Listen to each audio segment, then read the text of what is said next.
মোহতারাম হাজিরিন, মুসাইলামাতুল কাযযাব তার বয়স ছিল ১৫০ বছর। বয়স অনেক বেশি হওয়ার কারণে তার টাকা পয়সা, ধন দৌলত, ক্ষমতা, প্রভাব প্রতিপত্তির কারণে সে যখন নিজেকে নবী দাবি করলো, অনেক মানুষ তাকে নবী হিসেবে মেনে নিল। বলেন নাউজুবিল্লাহ। মুসাইলামাতুল কাযযাব নিজেকে নবী দাবি করার পরে তেমন একটা সাড়া পাচ্ছিল না। কিছু লোক তাকে নবী মানছে, আর কিছু লোক বলতেছে যে নবী তো মুহাম্মদুর রাসূলুল্লাহ হলো শেষ নবী, তোমাকে আমরা নবী হিসেবে মানি না। এখন মুসাইলামাতুল কাযযাব চিন্তা করলো যে আমি একটা কাজ করি, মুহাম্মদুর রাসূলুল্লাহ থেকে একটা অনুমতি নেই, মুহাম্মদুর রাসূলুল্লাহর কাছ থেকে একটা অনুমতি নিব।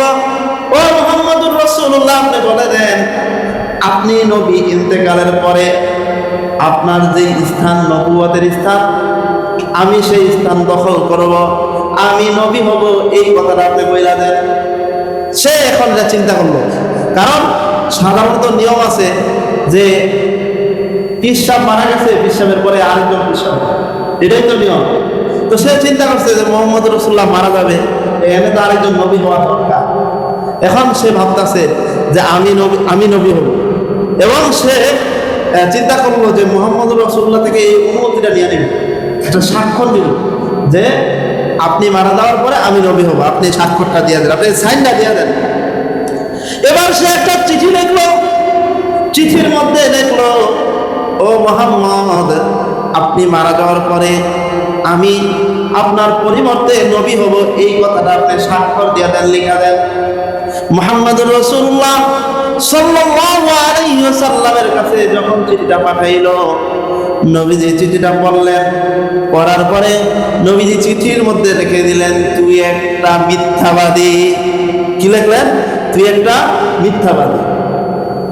মুহাম্মদুর রাসূলুল্লাহ সাল্লাল্লাহু আলাইহি ওয়াসাল্লাম চিঠিটার মধ্যে উত্তর দিয়া তারপরে সম্মুখে যে সমস্ত সাহাবায়ে কেরাম ছিল তাদেরকে জিজ্ঞাসা করলেন, কে আছো তোমরা? এই চিঠিটা মুসাইলামাতুল কাযযাবের কাছে নিয়ে যাইবা।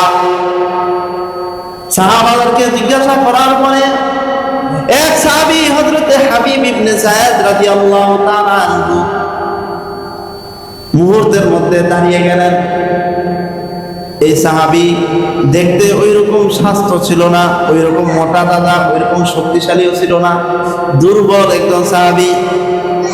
দাঁড়িয়ে গেলেন, ইয়া রাসূলুল্লাহ, ইয়া হাবিবাল্লাহ, আমি উপস্থিত, আমি মুসাইলামার কাছে চিঠি নিয়ে যাব। রাসূল করিম সাল্লাল্লাহু আলাইহি ওয়াসাল্লাম হাবিব ইবনে যায়েদ রাদিয়াল্লাহু তাআলা আনহু হাতে চিঠিটা দিলেন, যাও তুমি চিঠি নিয়ে মুসাইলামার কাছে যাও। মুসাইলামাতুল কাযযাবের কাছে চিঠি নিয়ে উপস্থিত। মুসাইলামার কাছে চিঠি দেওয়ার পর মুসাইলামা যখন চিঠিটা পড়ল, মুসাইলামা রেগে অগ্নিশর্মা হয়ে গেল। মুসাইলামা ছিল একটা বাদশার মতো, তার টাকা পয়সা দ্বন্দ্ব ছিল, তার বিশাল বড় বাহিনী ছিল, পুলিশ বাহিনী, ক্যাডার বাহিনী। এই বাহিনীর মাধ্যমে সে যাকে ইচ্ছা তাকে হত্যা করত। মুসাইলামা হাবিব ইবনে যায়েদ রাদিয়াল্লাহু তাআলা আনহুকে বলল, তুমি এটা কি চিঠি নিয়ে আসছো? এটার মধ্যে লেখা আমি নাকি মিথ্যাবাদী নবী? তুমি এটা কি বিশ্বাস করো? তুমি কি তোমার নবীর কথা বিশ্বাস করো? বলে যে হ্যাঁ, আমি 100% বিশ্বাস করি। মুসাইলামা বলল, ও হাবিব ইবনে যায়েদ, তুমি যদি তোমার প্রাণ বাঁচাতে চাও তাহলে তুমি তাড়াতাড়ি অতি সত্বর আমি মুসাইলামাকে নবী হিসাবে মেনে নাও, আর না হয় তোমার কল্লা এক্ষুনি উড়িয়ে দিব। হাবিব ইবনে যায়েদ রাদিয়াল্লাহু তাআলা আনহু বললেন, ও মুসাইলামা, শোন, আমি নবী যাকে মিথ্যাবাদী বলেছে কোনোদিন আমি তাকে সত্য নবী হিসাবে বিশ্বাস করতে পারি না। আমার জান একবার চলে যাবে, আমার জান আমাকে 1000 বার দেওয়া হবে, 1000 বার চলে যাবে, কিন্তু তারপরও আমি তোকে নবী হিসাবে মেনে নিব না। বলেন সুবহানাল্লাহ। প্যারে হাজিরিন, হাবিব ইবনে যায়েদ রাদিয়াল্লাহু তাআলা আনহুকে মুসাইলামা এবার ভয় দেখানোর জন্য উপস্থিত জনতার সামনে হাবিব ইবনে যায়েদ রাদিয়াল্লাহু তাআলা আনহুকে ডেকে তার আঙ্গুলগুলো কেটে দিল। এক হাতের আঙ্গুল কেটে দিয়ে বলল, হাবিব ইবনে যায়েদ, এবার তুই আমাকে নবী হিসেবে মেনে নে। তিনি বললেন যে না, অসম্ভব। আবার আরেক হাতের আঙ্গুলগুলো কেটে দিল, বলল যে এবারও কি তুই নবী হিসেবে মানবি না? বলবো আমি তোকে নবী সাহেব মেনে নিব না। এবার তার হাত কেটে দিল, এভাবে তার বাম হাত, ডান হাত, ডান পা, বাম পা সব কেটে দিল। কিন্তু তারপরও তিনি তাকে নবী সাহেব মেনে নেন নাই। তারপর শেষ পর্যন্ত মুসাইলামা সমস্ত উপস্থিত জনতার সামনে হাবিব ইবনে যায়েদ রাদিয়াল্লাহু তাআলা আনহুকে জমিনের মধ্যে শোয়াইয়া তলোয়ার দিয়া তার কল্লাটাকে আলাদা করে বলল নাউজুবিল্লাহ। তারপর হাবিব ইবনে যায়েদ রাদিয়াল্লাহু তাআলা আনহু একটি বারো তাকে নবী হিসেবে মেনে নেয় নাই।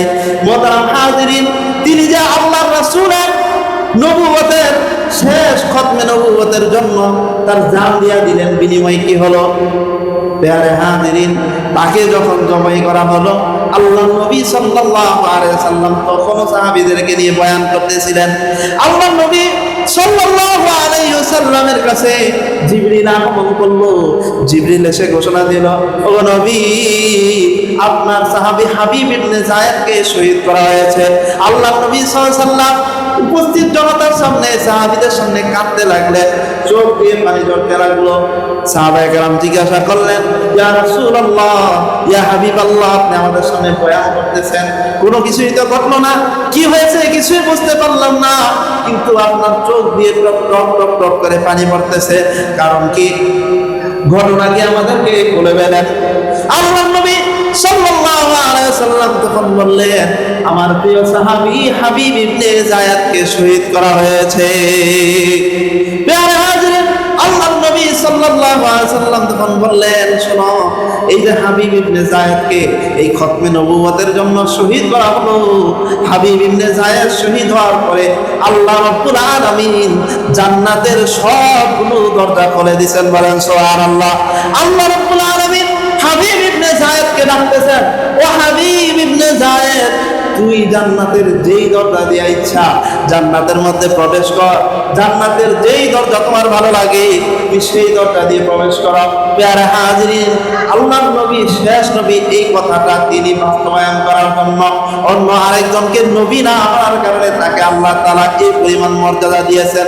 মুহতারাম হাজিরিন, বর্তমান যুগেও যদি কেউ আল্লাহর নবীর খতমে নবুয়তের জন্য প্রাণ উৎসর্গ করে, আল্লাহ তাআলা এখনো তাকে সেই মর্যাদা দিতে পারেন কিনা? পারেন না। মুহতারাম হাজিরিন, এই কারণে এই খতমে নবুয়তের জন্য আমরা জান উৎসর্গ করার জন্য প্রস্তুত থাকবো।